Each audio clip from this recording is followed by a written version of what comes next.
Bismillah, Assalamualaikum warahmatullahi wabarakatuh. Selamat pagi untuk Ibu Laili dan teman-teman semuanya. Kami kelompok 2 ingin mempresentasikan tugas kami dengan mata kuliah pengantar ilmu hukum yang kami beri judul Pengertian Manusia, Masyarakat, Hukum, Definisi Manusia sebagai Makhluk Sosial, Bentuk-bentuk Kaidah. Sebelumnya, izinkan saya untuk memperkenalkan anggota kelompok 2.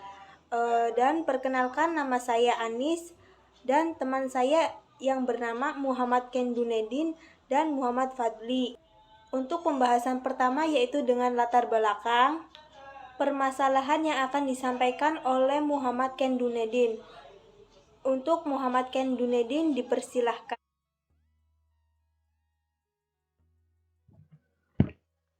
Oke, nama saya Muhammad Kendunedin. Saya akan mempresentasikan makalah yang berjudul Pengertian Manusia, Masyarakat, Hukum, Definisi Manusia sebagai Makhluk Sosial, Bentuk-bentuk Kaidah.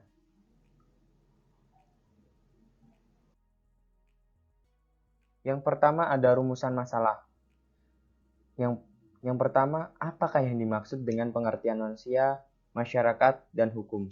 Yang kedua, apa yang dimaksud dengan definisi manusia sebagai makhluk sosial? Yang ketiga, apa saja bentuk kaidah? Untuk tujuannya yaitu yang pertama adalah mengetahui pengertian manusia, masyarakat, dan hukum, mengetahui yang dimaksud dengan definisi manusia sebagai makhluk sosial. Yang ketiga, mengetahui bentuk-bentuk kaidah.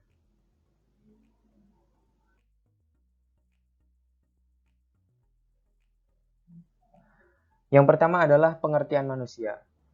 Manusia menurut hukum adalah tiap-tiap seorang manusia sudah menjadi subjek hukum secara koordinat atau secara alami.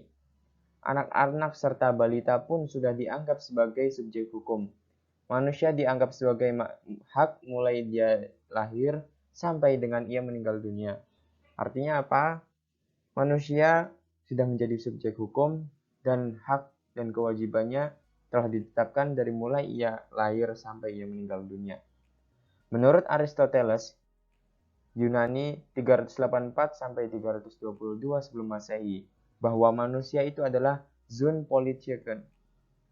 Artinya bahwa setiap manusia atau setiap makhluk pada dasarnya selalu ingin bergaul dan berkumpul dengan sesama manusia lainnya. Jadi, makhluk yang suka bermasyarakat. Oleh karena sifatnya yang suka bergaul satu sama lain, maka manusia disebut makhluk sosial. Jadi di sini manusia adalah makhluk sosial dan suka bermasyarakat. Pengertian masyarakat sendiri, masyarakat merupakan suatu kehidupan bersama yang terorganisir untuk mencapai dan merealisir tujuan bersama. Serta menurut ahli sosiologi Jerman bernama Max Weber, kumpulan manusia yang bermasyarakat karena dasar kekerabatan ia namakan Gemeinschaft, dan kumpulan manusia yang bermasyarakat karena dasar kesatuan untuk mencapai tujuan tertentu maka ia namakan Gesellschaft, yang dimana dasar mereka berkumpul biasa kita sebut karena manusia ada maunya.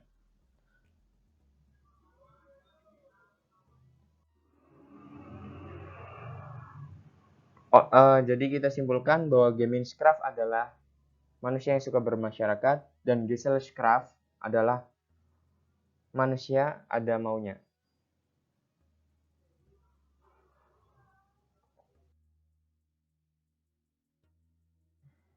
Yang selanjutnya adalah pengertian hukum. Menurut J.C. Simorangkir dan Werjo Sastro Pranoto, hukum adalah peraturan-peraturan yang bersifat memaksa yang dibuat oleh badan-badan resmi yang berwajib, yang menentukan tingkah laku manusia dalam lingkungan masyarakat, pelanggaran terhadap peraturan-peraturan, dan diambilnya tindakan hukuman. Dan menurut Immanuel Kant sendiri, hukum adalah keseluruhan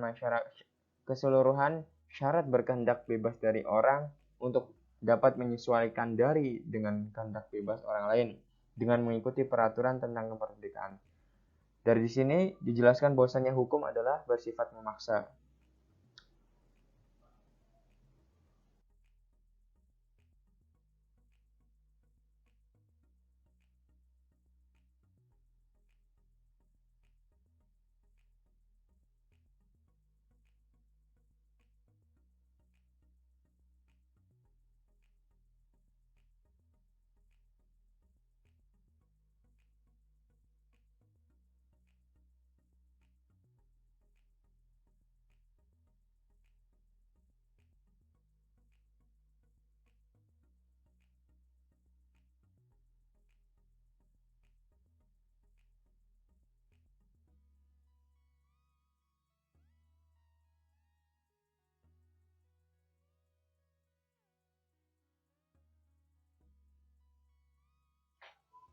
Perkenalkan, nama saya Muhammad Fadli. Saya akan melanjutkan presentasi dari saudara Muhammad Kendunedin yang berjudul Manusia sebagai Makhluk Sosial.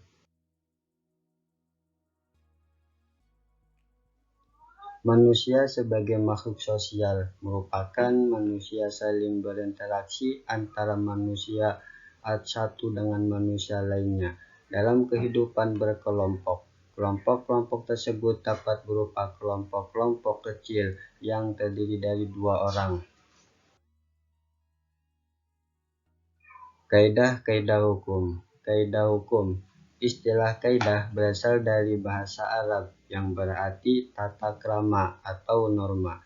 Kaidah sendiri dapat diartikan sebagai aturan-aturan yang menjadi pedoman bagi segala tingkah laku manusia dalam pergaulan hidup. Dengan kata lain, kaidah adalah petunjuk hidup yang harus diikuti.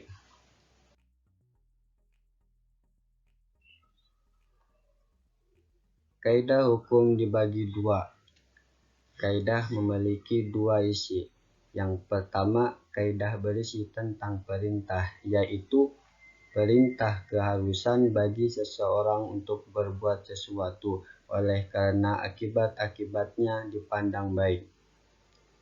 Yang kedua, kaidah berisi larangan, yakni keharusan bagi seseorang untuk tidak berbuat karena perbuatan tersebut dilarang atau tidak diperkenankan.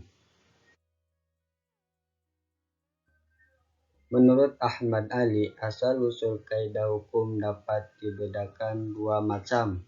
Yang pertama, kaidah hukum yang berasal dari kaidah-kaidah sosial lainnya di dalam masyarakat yang berasal dari proses pemberian ulang legitimasi dari suatu kaidah sosial non-hukum, yaitu moral, agama, kesopanan, menjadi suatu kaidah hukum. Yang kedua, kaidah hukum yang diturunkan oleh otoritas tertinggi sesuai dengan kebutuhan masyarakat pada saat itu dan langsung terwujud dalam bentuk kaidah hukum, serta sama sekali tidak berasal dari kaidah sosial ini sebelumnya.